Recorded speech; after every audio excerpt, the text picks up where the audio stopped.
At least 20 people are known to have died in the chaos and panic in and around Kabul airport in the week since the Taliban seized control of Afghanistan. As people continue to arrive at the airport, Britain's ambassador to the country says more than 5,000 people have been helped to leave so far. And the US has drafted commercial airlines to help with its evacuation effort. In the last hour, the US President Joe Biden said there is still a long way to go and a lot could still go wrong. But he hoped the airlift will end by August the 31st. Our chief international correspondent, Lise Doucette, is now airside at Kabul airport and has witnessed thousands of people desperate to get onto a flight to leave their homeland. It hits you as soon as you put your foot on the tarmac of this airfield, the intensity and the urgency of this moment. Every direction we look at Kabul International Airport, Afghans and foreigners in straight lines boarding the military transport planes that are all around this tarmac, taking Afghans not just away from their country, but away from the lives that they live, the identity they cherish, leaving everything behind to start from scratch. Today is the day that a generation of Afghans have buried their dreams and aspirations in our lives. This city to us is our home, despite its contradictions. We called it home, we raised from here. We hope that the Taliban can learn from the lessons of the past and everyone else, and we can prove that we can move away from the tanks and bullets towards a road where everyone can see themselves. This urgent evacuation is one that no one expected, nobody wanted, and no one will forget. There are said to be more than 10,000, possibly up to 14,000 people now in this airfield, waiting to board a flight to take them anywhere out of this country, foreigners as well as Afghans. And there are thousands more Afghans, a crush of Afghans who've raced to the airport to try to get on one of these flights. Afghans have an expression when they travel, Safar Hosh, may your journey be happy. Some will be so relieved that some of them will have spent days outside waiting to get inside the area, trying to get through. It's taken some people days to get in because of the people who are pushing outside at the gates. Little children, families, not knowing what kind of life they're heading to.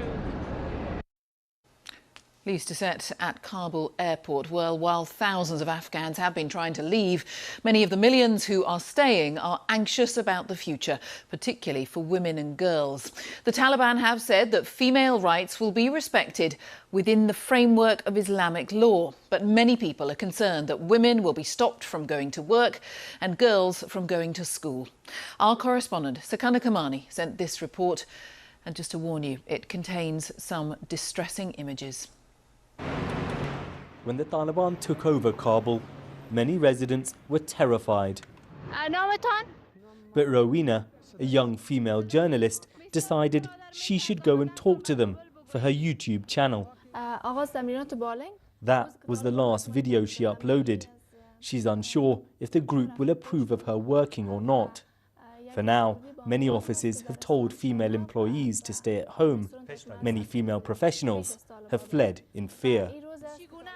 It's hard to imagine the Taliban accepting even small freedoms like this, filmed before the takeover. I really love my job and I want to carry on working, she says. I hope the Taliban will allow me to. Otherwise, I'll have to leave the country and go abroad. The last time the Taliban were in power in the 1990s, women weren't allowed to work, girls couldn't go to school. Even now, they defend punishments like lashing and stoning adulterers to death.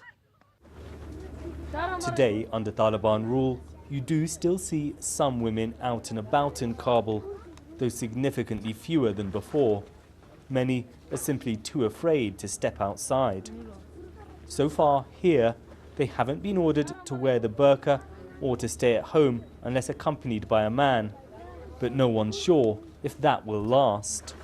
I've been trying to speak to any of the women here, but all of them are extremely reluctant to go on camera. That's not something entirely new, but one woman did tell me while she was deeply anxious about the future, she didn't feel safe saying anything critical about the Taliban. Even without new laws being imposed, fear is changing the way many women dress. No one's buying jeans anymore, says this shopkeeper. Instead, they're buying headscarves and more conservative gowns.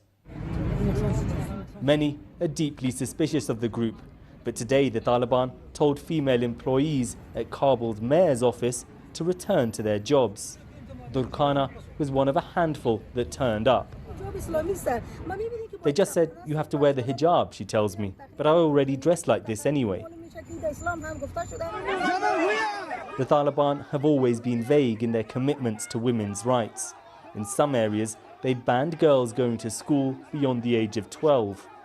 Young Afghan women have been amongst those taking part in scattered protests defying the group. Most of the Taliban... Fawzia Kufi is a prominent campaigner and was a member of the team negotiating with the Taliban. A lot of women actually contact me. They come to see me or message me. They're trying a way out or looking for something different. Not only in terms of security, but in terms of hope for a better country. They don't have it anymore. But in the meantime, I think I'm very proud to see them getting ready to resist. Many women worry, whatever the Taliban say now about being able to work or go to school, they'll grow increasingly strict once the international focus comes to an end. For now, it's a time of deep uncertainty. We're getting reports of fresh clashes to the north of Kabul in the province of Panjshir. That's the one province yet to be captured by the Taliban, where fighters calling themselves the resistance are based. They include the former Vice President Amrullah Saleh and the son of the legendary anti-Taliban fighter Ahmad Shah Massoud. Now, the Taliban had been attempting to negotiate the surrender of the province, but yesterday saw fierce fighting in a number of nearby districts. And the Taliban tonight said they had sent hundreds of their fighters towards Panjshir. Sources in the resistance telling me they managed to repel them from the gate of Panjshir. Panjshir has always traditionally been a bastion of anti-Taliban resistance, so it's definitely a situation to keep monitoring in the coming days.